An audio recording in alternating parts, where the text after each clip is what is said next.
राशि वृषभ राशि होती है। मैंने क्या बात कही, अगर आपकी कुंडली में चंद्रमा 2 नंबर की राशि में बैठे हैं तो आपको वस्तुतः ये बात ध्यान से समझने वाली है कि 2 नंबर में अगर चंद्रमा बैठे हैं, जहां भी आपकी कुंडली में 2 नंबर लिखा है और अगर वहीं चंद्रमा बैठे हैं तो आपकी राशि से गिनने पर दशमस्त जा रहे हैं। और यहाँ पे आपकी कुंडली में जो शनि होंगे ये आपके कर्म क्षेत्र के लिए बड़े ही उजागर और बड़े ही बेहतरीन परिणाम देने वाले हैं। दूसरी बात बता दूं, यहाँ पे करियर को लेकर के आप कोई भी नया दाव पेच लेना चाहते हैं, ले सकते हैं। कोई नया रिस्क लेना चाहते हैं, ले सकते हैं। कोई नया काम आरंभ करना चाहते हैं, बिल्कुल कर सकते हैं। नया ट्रांसफर, नई नौकरी, नया बदलाव, नया कोई बिजनेस करना चाहते हैं, बिल्कुल कर सकते हैं। ये जून तक, 4 जून तक के जो योग बने हैं आपके लिए लाभदायक है। उसके बाद अगर देखता हूं तो उनकी स्थिति घर में कलह का वातावरण पैदा कर सकती है। घर में कभी भी ऐसा कोई माहौल या कोई ऐसी बात अगले 4 जून तक न करें जिसमें घर का माहौल जो है वो तनावपूर्ण बने, या जैसे होता है कि कई बार आप अपने घर में एक दूसरे को सहयोग नहीं करते, उस चीज़ पे ध्यान दे दीजिए। बच्चों को ले आना, ले जाना, इससे अगर कोई बात बनती हो उस पर सहयोग कर दीजिए।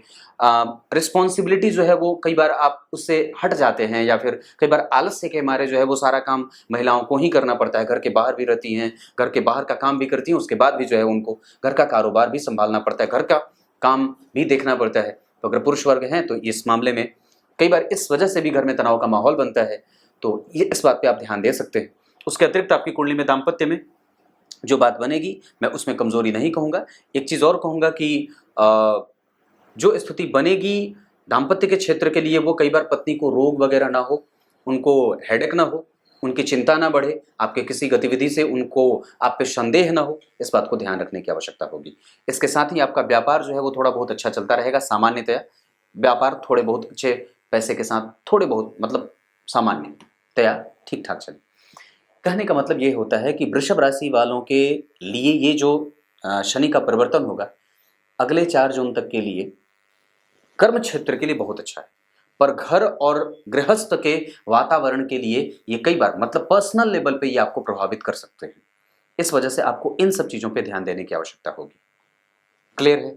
इसको ठीक करने के लिए सबसे पहले तो आपको गणेश जी के संकटनाशक गणेश स्तोत्र का पाठ अपने घर में कर देना चाहिए। चाहे तो महिलाएं कर सकती हैं, चाहे तो पुरुष भी कर सकते हैं, दोनों में से जो भी हो।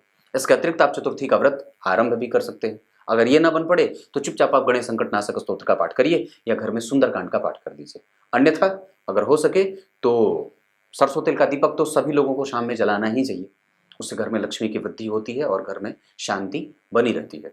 इसके अतिरिक्त मैं एक बात कहूंगा कि अगर हो सके तो दुर्गा जी के मंदिर का दर्शन पति पत्नी दोनों एक साथ जाकर के किया करें, और दुर्गा जी को इस दौरान शुक्रवार को लाल पुष्प की माला अर्पित कर दिया करिए, या सफेद पुष्प की माला भगवान शिव को अर्पित कर दिया करिए। इतना सारा काम, इससे ज्यादा कुछ तामझाम करने की कोई आवश्यकता नहीं है। इससे ज्यादा कर लेंगे क्योंकि आप इंद्र का पद तो मांग नहीं रहे, इंद्र का पद तो आपको चाहिए नहीं, तो इतना सा काम कर लेंगे तो आपको चीजें मिल जाएंगी। देखो एक बात सामान्यतः समझने वाली है कि देखने का तरीका कैसा है, सामने वाले व्यक्ति दुनिया को कैसे देख रहे हैं और कैसे देख रहा है, ये भी बात बहुत मायने रखती है। तो मेरे कहने का मतलब है कि यह स्थिति आपकी कुंडली के लिए कर्म क्षेत्र के लिए बिल्कुल है अच्छी। प्रोफेशनल लेवल पे आप बिल्कुल आगे जाएंगे और आगे बढ़ेंगे। इस दौरान आपको नई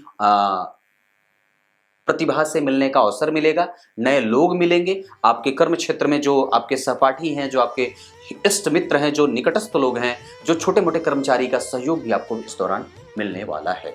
इन लोगों से संबंध भी आपको अच्छा रखना चाहिए। इन लोगों को आदरपूर्वक अपने साथ व्यवहार में बदलाव करके उनको किस तरीके से आपको इस्तेमाल करना है, इस पे ध्यान देने की बात होगी।